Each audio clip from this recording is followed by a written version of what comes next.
ಎಲ್ರಿಗೂ ನಮಸ್ಕಾರ. Welcome back to my channel.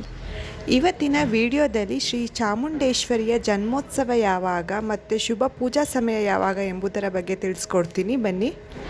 ನಾಡದೇವತೆ Shri ಚಾಮುಂಡೇಶ್ವರಿಯ ಜನ್ಮದಿನವನ್ನು ಶ್ರೀ ಚಾಮುಂಡೇಶ್ವರಿಯ ವರ್ಧಂತಿ ಮಹೋತ್ಸವ, ಚಾಮುಂಡೇಶ್ವರಿಯ ಜನ್ಮೋತ್ಸವ ಹಾಗೂ ಚಾಮುಂಡೇಶ್ವರಿಯ ಜಯಂತಿ ದಿನ ಎಂದು ಅನೇಕ ಹೆಸರುಗಳಿಂದ ಕರೆಯಲಾಗುತ್ತೆ. ಶ್ರೀ ಚಾಮುಂಡೇಶ್ವರಿಯ ಜನ್ಮೋತ್ಸವ ಯಾವಾಗ ಅಂತ ತಿಳ್ಕೊಳ್ಳೋದಕ್ಕೂ ಮುಂಚೆ ಚಾಮುಂಡೇಶ್ವರಿಯ ಜನ್ಮ ರಹಸ್ಯವನ್ನು ತಿಳಿಸ್ಕೊಡ್ತೀನಿ, ಬನ್ನಿ. ಚಾಮುಂಡೇಶ್ವರಿಯ ಜನ್ಮ ರಹಸ್ಯವು ಮಾರ್ಕಾಂಡೇಯ ಪುರಾಣದ ದೇವಿ ಮಹಾತ್ಮೆ ಮತ್ತು ಸ್ಕಂದ ಪುರಾಣಗಳಲ್ಲಿ ಉಲ್ಲೇಖವಾಗಿದೆ.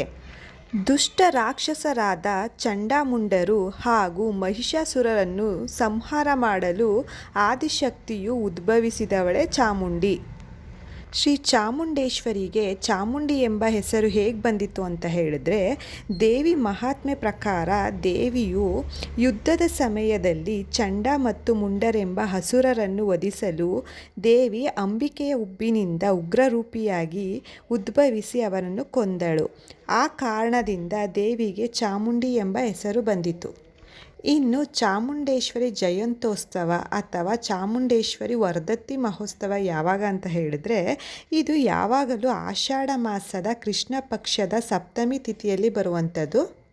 ಈ ವರ್ಷದ ಚಾಮುಂಡಿ ಜನ್ಮದಿನವು ಆಗಸ್ಟ್ 4 ಮಂಗಳವಾರದಂದು ಬಂದಿದೆ.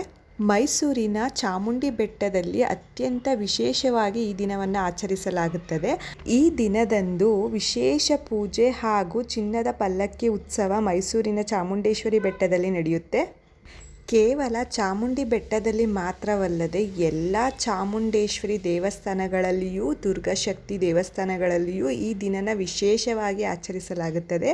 ಹಾಗೆಯೇ ವಿಶೇಷ ಪೂಜೆ, ವಿಶೇಷ ಪ್ರಸಾದ ವಿನಿಯೋಗ ಸಹ ಇರುತ್ತೆ. ಈ ದಿನದಂದು ಚಾಮುಂಡೇಶ್ವರಿಗೆ ಸಂಕಲ್ಪ ಮಾಡಿಕೊಂಡು ಪೂಜೆ ಮಾಡೋದ್ರಿಂದ ತುಂಬ ಶುಭ ಫಲನ ಪಡಿಬಹುದು. ಈ ದಿನದಂದು ಹಲವಾರು ಜನ ನಿಂಬೆಹಣ್ಣಿನ ದೀಪ, ಬೆಲ್ಲದ ತುಪ್ಪದ ದೀಪ ಹಚ್ಚಿ ದೇವರ ಕೃಪೆಗೆ ಪಾತ್ರರಾಗ್ತಾರೆ. ಈ ವಿಡಿಯೋದಿಂದ ಬಹಳ ಜನರಿಗೆ ಉಪಯುಕ್ತ ಮಾಹಿತಿ ಸಿಕ್ಕಿದೆ ಅಂತ ತಿಳ್ಕೊಳ್ತಾ ಈ ವಿಡಿಯೋನ ಇಲ್ಲಿಗೆ ಮುಗಿಸ್ತಾ ಇದ್ದೀನಿ.